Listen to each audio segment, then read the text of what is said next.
Hello everyone. I modified and edited our project and wanted to inform you about why I made each decision. Please contact me if you want me to cover anything else or if you have any questions. You can email me or shoot me a text.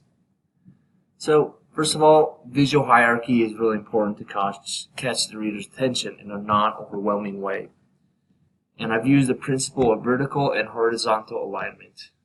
Vertical is to lead the reader down the column of information without getting sidetracked by but by footnotes.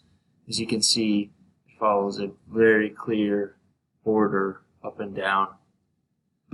Then I used alternating horizontal alignment principles to make the whole document not appear as one giant, bulky data quote.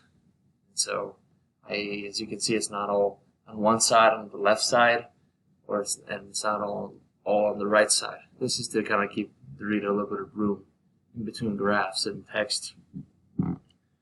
I used university icons in the pictogram to give the reader a fun and non-numerical way to show numerical values.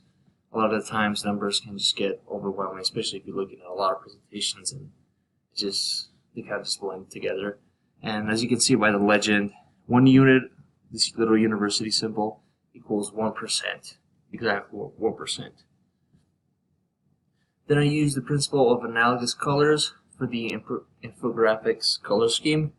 So I chose colors that were near each other on the color wheel. This is a way to give the reader a nice, visually appealing infographic that's not ugly to look at, and they'll pay a lot more attention to the contrast of this yellowish black. So this is, in a nutshell, my infographic. Like I said, please let me know if you have any questions. Thank you.